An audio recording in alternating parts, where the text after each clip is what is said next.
Buongiorno, abbiamo concluso l'ultimo video parlando della moralità, religiosità, della pedagogia di Kant, ovvero sia di quella ricerca che avevo svolto per un esame di storia della pedagogia che mi aveva permesso di fare appunto questa ricerca che avevo intitolato come Considerazioni sulla interazione tra concezione educativa, organizzazione sociale, moralità e religiosità in Kant, che poi rielaborai sul mio testo Tavola rotonda molti anni dopo, con un titolo sicuramente molto più breve che adesso vi ricorderò, ovvero sia ecco, breve commento alla pedagogia di Immanuel Kant. Ecco, questo era il testo. Tra l'altro vi ricordo che abbiamo anche fatto già un video in cui vengono riportate le parti fondamentali della pedagogia kantiana, quindi non sto qui, come non ho insistito sul video precedente,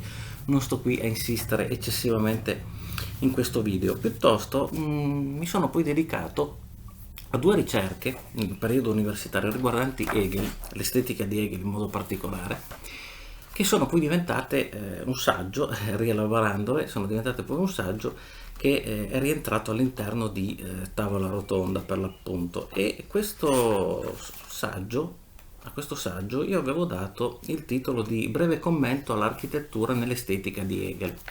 Bene, questo saggio praticamente prende le mosse da due altre ricerche che avevo effettuato nel periodo universitario, ovvero sia la prima è un recinto che abbraccia il Dio e la sua comunità, Hegel e l'architettura, e l'altra invece è una ricerca in lingua inglese fatta su un testo di Jack Kaminsky. Tra l'altro si parla anche, di questa ve ne parlerò, la leggerò completamente in lingua inglese, mi scuso evidentemente per la pronuncia e magari per qualche errore che potrebbe ancora capitare, visto e considerato che l'inglese è una lingua che pratico ma non costantemente, non giornalmente, ecco, e in ogni caso mi riferisco perlomeno al mio testo scritto, quindi dovrei già evitare quanto più possibile determinati errori, ecco, determinati scivoloni. Ad ogni buon conto, ecco, quello che volevo dire è che ci sono dei riferimenti a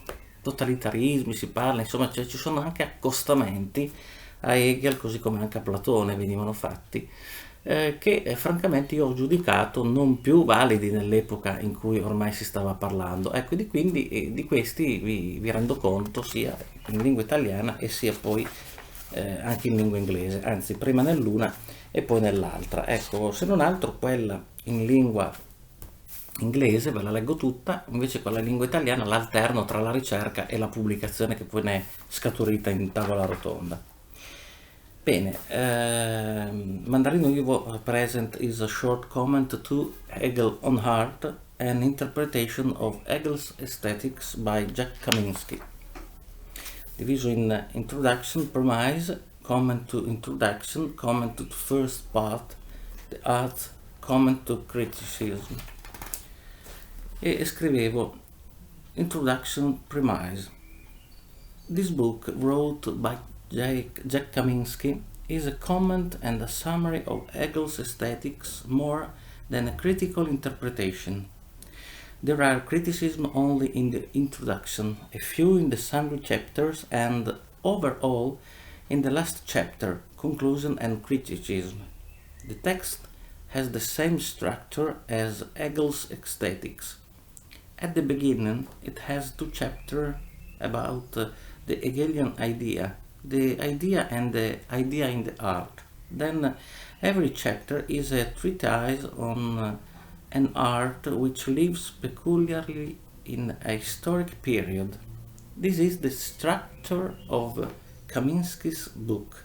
Introduction, the idea in the art, the symbolic stage of art, architecture, the classical stage of art, sculpture, the romantic stage of art, painting, the romantic stage of art, music, the romantic stage of art, poetry, conclusion and criticism. In the introduction, Jack Kaminsky says that many modern philosophers, especially British and American, qui riferimento è al testo di Kaminsky, cioè è lui che scrive: have deplored not only Hegel's linguistic and conceptual obscurity, but also his notorious totalitarian conclusion. Kaminsky, Hegel on Art, page 8, 7. And it adds, whereas the 19th century gloried in the Hegelian teaching, the 20th century has reacted it. Kaminsky, Hegel on Art, page 7. Certainly Hegel's true over all his considerations for the development of spiritual change more in the West than in the East of the world could conduct to this interpretation, but today it is a vision absolutely drained of consequences because on one hand these reasons haven't got any sense to exist, and they aren't at the age of the greatness of Hegel's truth, and on the other hand, they disclose out of the time. In fact, today Hegel mustn't be preserved from those attacks, e qui faccio riferimento anche all'anno, ma nel 1962, l'anno appunto in cui Kaminsky scrisse questo libro, Year in which Kaminsky wrote his book, Kaminsky himself wrote, philosophers have also reacted strongly to the fascistic implication of his theories. His admiration of the strong state and his idealization of the heroic man have made his philosophy extremely unpopular in an age which the Superman concept has been influential in causing two wars. Kaminsky, Hegel on Art, page 7. Comment to the first part. In the first part of his book, Kaminsky points out Hegel's truth. Obviously, the first consideration is about the idea. What is the idea? What does it mean? The idea is the spirit that accomplishes its change in three stages: subjective spirit, objective spirit, and absolute spirit. These three stages are the sign of its change, il segno di questo cambiamento. The absolute spirit appears into three big stages: art, religion, and philosophy. In the stage of philosophy, the spirit appears entirely, interamente, pienamente. The spirit goes across the singular stages into big stages. For example, art has this structure: architecture, sculpture, painting, music, and poetry. Poetry is the highest art, whereas architecture is more material, and for this reason it is a symbolic art.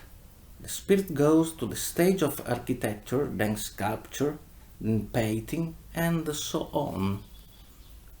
At the same way the spirit appears in the stage of art, and it goes, as I said, then in the stage of religion, and in the last period in the stage of philosophy.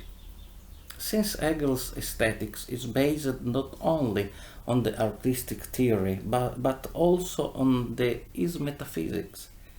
In fact, aesthetics is part of his philosophic method. It is necessary to understand it to understand Hegel's aesthetics too, as Kaminsky said too. The arts. The arts live, evolve, and decay. The spirit goes across them and appears. Each art is typical of an age. Ogni arte è tipica della sua epoca.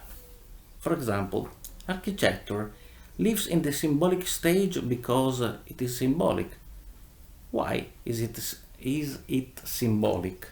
Because it is material, and for this reason is only symbolic to represent the absolute spirit, and it can't represent completely it. For this reason, therefore, architecture is more important, because it is the representation of the absolute spirit. Also, it is only a symbol of the absolute spirit. Therefore, architecture is a symbol of the symbolic stage of art, and it is a symbol for the absolute spirit. But it doesn't live only in this age, but it survives in the other ages, classical and romantic. Insomma, rimangono delle propaggini nelle altre età. In the other ages, nevertheless, it has an important role. In the classical period, architecture had the possibility to be the true representation of the absolute spirit in a more balanced, more homogeneous, and more adequate way, because this is the age in which, in the best way, there is a relationship between art and the occurrence of the absolute spirit.